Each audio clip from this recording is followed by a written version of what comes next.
Our News is brought to you by Alive. Tonight on Our News, the housing minister says the former government had no master plan for development for young professionals.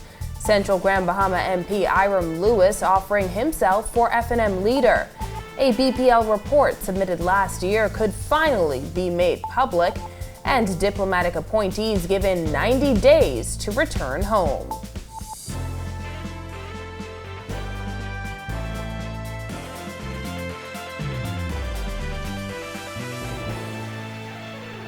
Welcome to Our News and thanks for joining us. I'm Christina Dragovich. Topping news tonight, more than 1,000 young Bahamians have applied for a piece of land in what was marketed as a community just for young professionals by the former Prime Minister. But that dream may be far from reality. Today, Housing Minister JoBeth Colby-Davis told reporters there was no plan, but the Davis administration will see how best the project can move along. Kyle Joaquin has the story. Multifamily lots, we purchased at $50,000, and the single family lot could be purchased at $40,000. It was dubbed the upscale development for young professionals, a project held tight to the chest of former Prime Minister Hubert Minnis, so tight that information only came out bit by bit as time went on. Lots worth $150,000 would be sold to young Bahamians at a fraction of the cost. But several months later, and after over 1,500 Bahamians between the ages of 18 to 45 put in applications with banking information, could it all have been just an election ploy? The housing minister said when she came into office, she had a lot of questions surrounding the Prospect-Rich development, including where was the master plan and where did images like this one on the billboard come from? The fact that you have a billboard that has a photo, but you have no master plan. One wants to know where that photo came from. So did they grab it off of Google? I don't know. But we have no master plan, which will actually provide you with the completed look of the subdivision. During the press conference, social media was abuzz with one user posting an image of Minnis back in April holding up a concept sketch of the area for development. We've done surveys of the land, and there are some areas, the land, that are low-lying. Well, when we asked Colby-Davis if she saw that concept sketch and what exactly did she think of it? A sketch. That's probably what it was. That's what it's called. But there's a requirement to have a master plan and proper renderings that needs to come forward that actually shows you how you will utilize the land, which is designated for the Prospect-Rich project. And that's the plan I will be working from, not a sketch. The application process closed in August, and many had gotten their hopes up for the community, expected to cover over 83 acres of land north of JFK Drive. The lots, according to Minnis, would have all the infrastructure in place to make them worth $150,000. There's been no feasibility study and no topography study to actually provide us with the lay of the land, what lumps and bumps presently exist, and how we would have to fill it in. And so we are not in a position yet to determine the infrastructural cost. We think it will be great. Still, the minister said she doesn't want those hundreds of applicants to lose hope. For Our News, I'm Kyle Joaquin. Well, Central Grand Bahama Member of Parliament Iram Lewis has officially entered the race for Free National Movement leader. He tells Berthany McDermott today he believes he has what it takes to move the party forward, and he's hoping to get the support of Dr. Hubert Minnis. The Central Grand Bahama MP is the first to announce plans to run for leader of the Free National Movement at the party's convention on November 27th.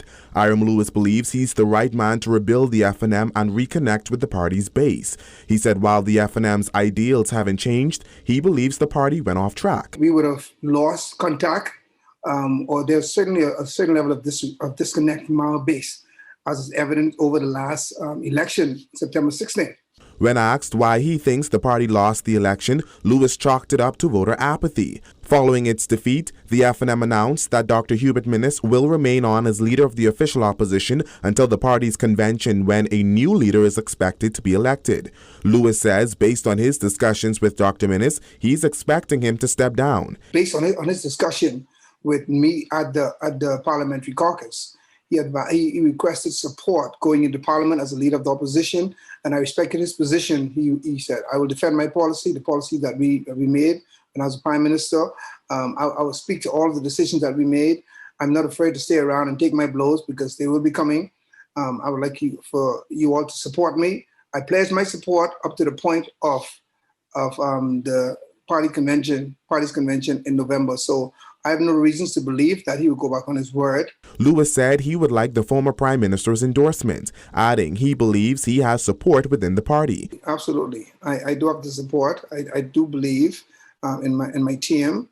I do believe that we have what it takes to lead the party. We believe in our system. The message is going to be clear. We will get the party back on track.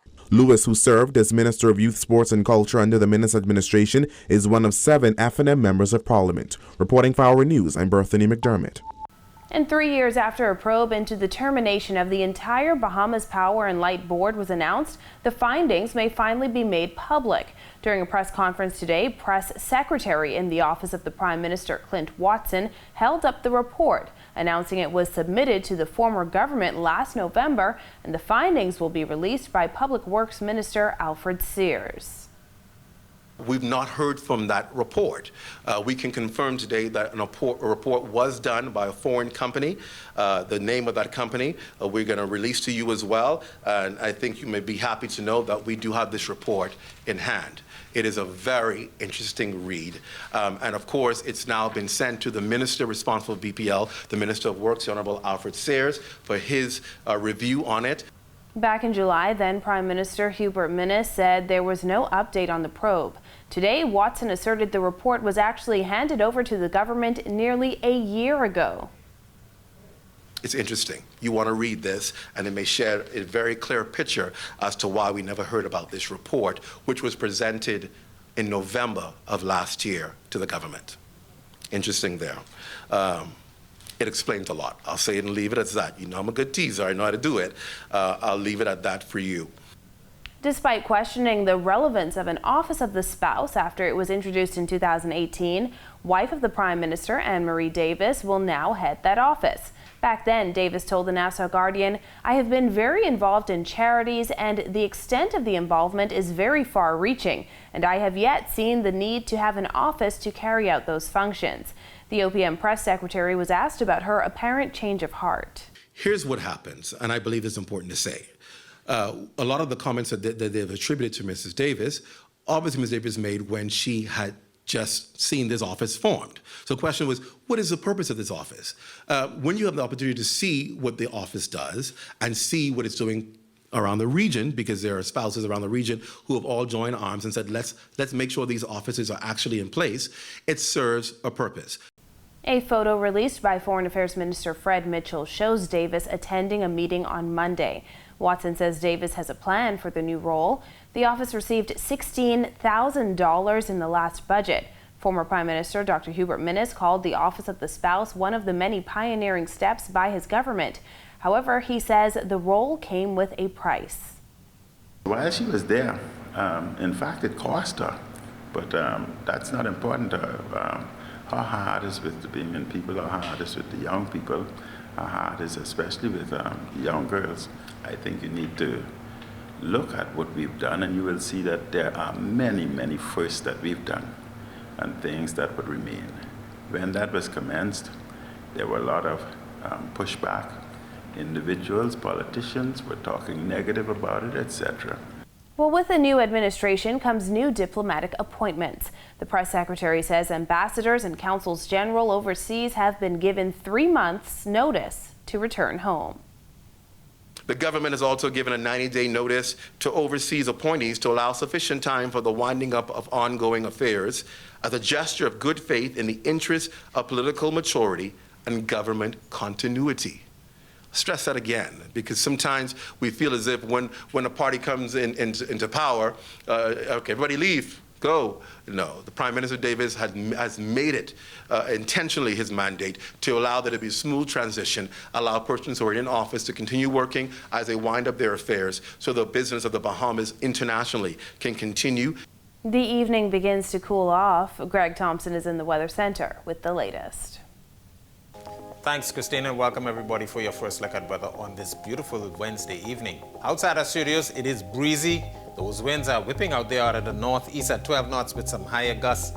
Temperature at 80 degrees Fahrenheit with a few clouds, and your feels like temperature in the low 80s. Satellite view, that frontal boundary across the central Bahamas still hanging out across it with some cloudiness associated with it.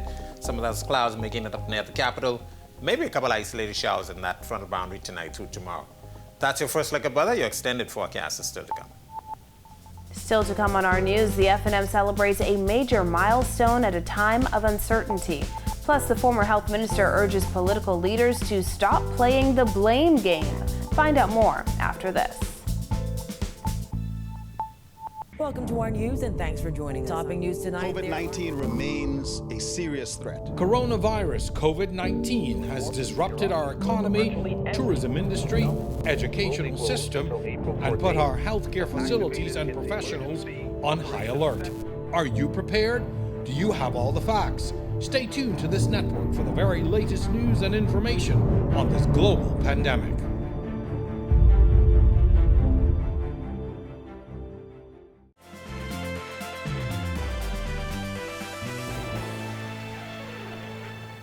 The Free National Movement celebrating a major milestone today. Jillian Gray tells us more. F&Ms do not and did not like what they saw. And I think unless we get back to some of those core values, we will be doomed to stay in opposition for a very long time. The F&M celebrates its 50th anniversary as the party prepares to elect a new leader on the heels of a disappointing defeat at the polls. Party Chairman Carl Culmer said members are looking for a leader who can unify the F&M. They're looking for someone that can bring everybody together. They're looking for persons who can rejuvenate and bring all the different demographics, the youth, the women, the men, as well as our business sector, as well as those persons who are out there, persons who are swing voters, who can bring all those things together. We're looking for someone that can bring new vision. Despite its defeat, Culmer said the party is proud of its accomplishments over the years. He pointed to freedom of the airways and local government under the Ingram administration, as well as infrastructural upgrades and empowerment for business owners under the Minnis administration. Moving forward, he said the F&M is rebuilding, but it remains strong. Whether we are in opposition or in government, we will be fighting for persons to continue to ensure that opportunities are there for Bahamians. In 2017, the F&M rode into office in a record landslide win, but just 4.5 years later, lost the election in a similar fashion. When you have 40,000 supporters stay home, that their belief in their organization wouldn't push them to vote for the other guys, the other major political organization. But it certainly would have played a pivotal role in their deciding to stay home. Former Health Minister Dr. Dwayne Sands says the party needs to get back to its founding principles. Reporting for our news, I'm Jillian Gray. Well, as the country battles a spike in cases on some family islands, former Health Minister Dr. Dwayne Sands says political leaders can no longer afford to play the blame game. Giorgio Bain reports. Former Health Minister Dr. Dwayne Sands telling the government and the opposition that it's time to stop playing the blame game as to why COVID-19 cases are skyrocketing in the family islands. He says it's time to get an actual plan together and to get these cases under control. The deaths from COVID forces this country to get off the blame game and let's start talking about solutions. When are we going to have reasonable testing, representative testing around the Commonwealth of the Bahamas? Sands says whether the uptick in cases was caused by the general election or the failure of those in quarantine to adhere to COVID-19 protocols, the situation is too dire to lose focus. He called on health officials to take action on the family islands. Particularly in those COVID virgin communities where we don't have significant natural immunity. And so once you see inoculation of COVID in Michael, when you see inoculation of COVID in some of these other islands, it is going to spread like wildfire, particularly the Delta variant. 44 new COVID-19 cases were confirmed on Tuesday. Half of those cases are on the Family Islands, including Eleuthera, which reported 13 new cases. Sands supports plans for free COVID-19 testing, as he believes residents' inability to afford pricey PCR tests is pushing many to get rapid antigen tests with no follow-up testing. Fewer people are being tested. Fewer people are presenting to hospital, but those that do come in so sick that some of them will go on to die. A disproportionate number of them will go on to die. Sands says the new administration must also get serious about tightening restrictions despite being new to office. Whether you're in the honeymoon phase or not, the country has to respond appropriately. I have called for more restrictive measures. I believe that we need to test more. I believe that we need to ensure that we get the data from the travel visas. Even if you don't charge people for them, you need to know who's moving in and out of these islands. Reporting for R News, I'm Georgia Bain. When our news returns, PAHO describes the reopening of schools as a difficult decision and improving access to local sports facilities. The details when our news returns. Welcome to our news and thanks for joining us. Topping news tonight. COVID-19 remains a serious threat. Coronavirus COVID-19 has disrupted our economy, tourism industry, educational system, and put our healthcare facilities and professionals on high alert. Are you prepared? Do you have all the facts? Stay tuned to this network for the very latest news and information on this global pandemic.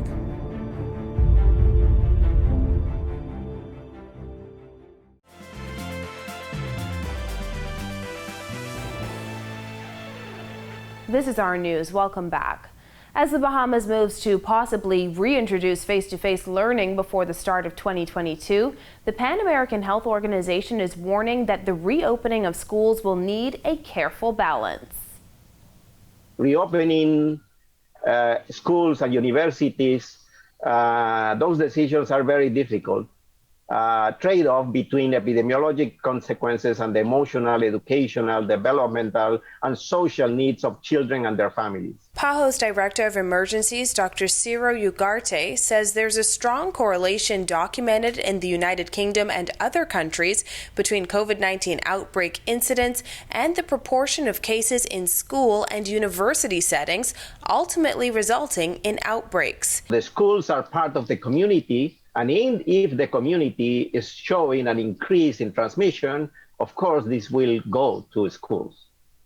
However, the incidence that the school drive transmissions in the community remains scarce. On Tuesday, State Education Minister Zane Lightbourne told reporters that he was very hopeful that students would return to face-to-face learning before the end of the year. Dr. Ugarte says surveillance and monitoring of symptoms among students will play a major role in the reopening of schools during the pandemic. School settings can be a potential source of COVID-19 infection that can spread in the community, and implementing non-pharmaceutical control measures in schools and universities can significantly impact population-level mortality. Well, Sports Minister Mario Boleg addresses access to local facilities and other concerns faced by athletes. Marcellus Hall has that tonight in sports. Hi, thanks, Christina, and welcome to our sports, everybody. I'm Marcellus Hall. You've been seeing this guy in the news quite a bit. That's because he's been busy. The latest endeavor now trying to get everybody on the same page in terms of getting sports to another level. Speaking with our athletes and some of the sports officials around town, it's the next step, and that's exactly what he did. Minister of Youth, Sports and Culture, the Honorable Mario Boleg, addressing some concerns voiced by the local sporting community earlier this week. Boleg saying that he intends to make sure that use of facilities by the country's athletes no longer an issue. It should be. It's a disgrace when athletes could come home and they have no access to the national stadium to, work on their craft. And I think that one thing I want to do as a minister is ensure that the availability and accessibility for them to use these facilities is there.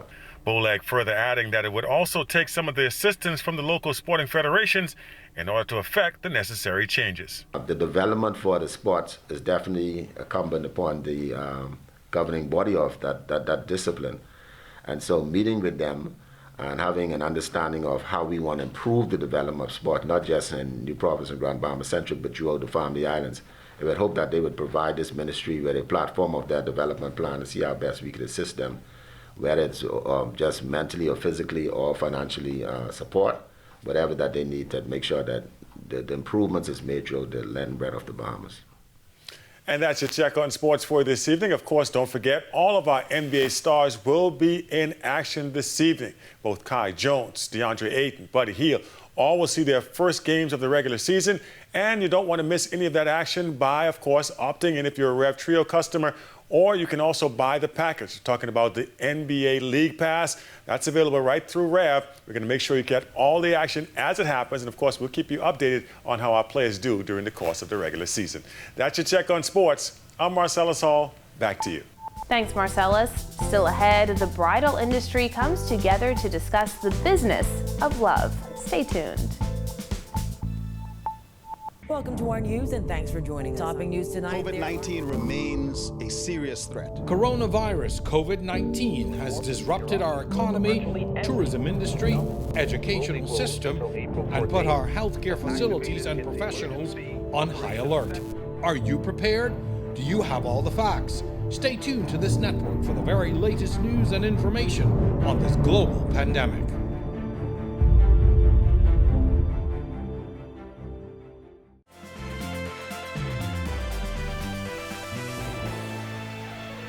Welcome back to our news. A few thunderstorms may be ahead. Greg is back in the Weather Center.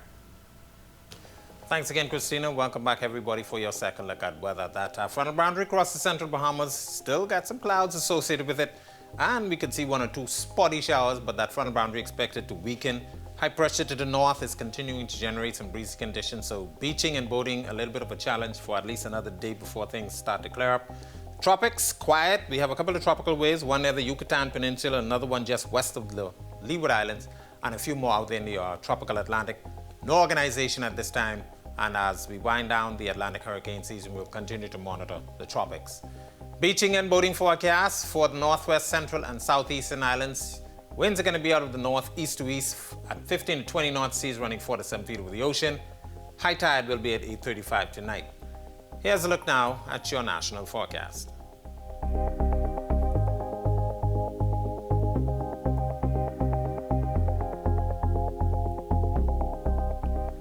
A look now at your extended forecast through Monday.